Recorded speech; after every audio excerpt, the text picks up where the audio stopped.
বাংলাদেশে অসংখ্য হত্যাকাণ্ড ঘটেছে, অসংখ্য ঘটনা ঘটেছে। এর মধ্যে বড় একটি ঘটনা হলো 10টা অস্ত্রের চালান। যদি অস্ত্র হ্যান্ডেলই করতে না পারেন তাহলে নিয়ে আসেন কেন আপনি? আমাদের দক্ষিণ এশিয়াতে এই অস্ত্র কাহিনীর কারণে বাংলাদেশ সার্বভৌমত্বের হুমকির মধ্যে পড়েছে। অসংখ্য মানুষের জীবন বিপন্ন হয়েছে, পার্শ্ববর্তী আঞ্চলিক সংঘাত বিরাজ করেছে। আমরা দেখতে পেয়েছি বিচারের নামে প্রহসন হয়েছে।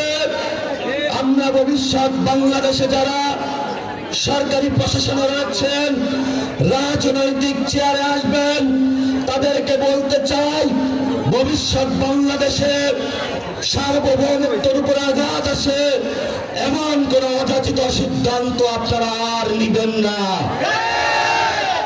আমি বাবর ভাইকে সম্মান করি, তারা নির্যাতিত নেতা, কিন্তু আপনার ওই কাজ আমি সমর্থন করি না।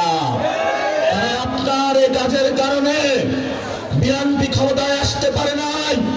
হাসিনার মতন একজন খুনি ফ্যাসিস্ট ক্ষমতায় এসেছিল। গত 15 বছরে যারা বিএনপির নেতা কর্মী নির্যাতিত হয়েছিল, আমার ভাইদের উপর রক্ত চালিয়েছিল, গুলি চালিয়েছিল, এর জন্য ইতিহাসের কাঠ গড়ায় আপনিও দায়ী থাকবেন।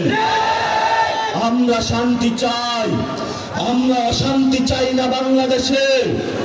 বাংলাদেশে যদি কোনো ব্যবস্থা না হয় সেই ব্যবস্থা সঠিক নিয়মে নিতে হবে। মণিপুরি, আসাম, পশ্চিমবঙ্গ থেকে শুরু করে যেখানে যারা রয়েছেন আমাদের বাঙালি ভাইয়েরা, মুসলমান ভাইয়েরা, তারা আজকে নির্যাতিত হচ্ছে এবং সেই নির্যাতনের জাতাকলে ভারত সরকার দিন দিন বাংলাদেশে তাদেরকে পাঠিয়ে দিচ্ছে। এই সংঘাতের পিছনে আপনি দায়ী। এই জন্য আমরা বাংলাদেশের রাজনৈতিক ব্যক্তি, সচেতন সমাজ সকলকে আহ্বান জানাবো, ভবিষ্যৎ বাংলাদেশে ভারত থেকে, আসাম থেকে, পশ্চিমবঙ্গ থেকে সীমান্ত হত্যা হচ্ছে, মুসলমানদের উপর নিপীড়ন হচ্ছে।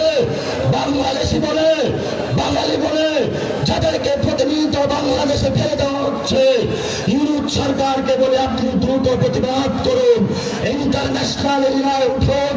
আপনি যদি এই প্রতিবাদ লিপি না পাঠাতে পারেন, আপনার লেজিটিমেসি বাংলাদেশের মুসলমান, বাংলাদেশি, বাঙালিদেরকে ব্যর্থতার দায় হিসাবে নিরাপত্তার জন্য আপনাকে ইতিহাসের কাঠ গড়ায় দাঁড়াতে হবে।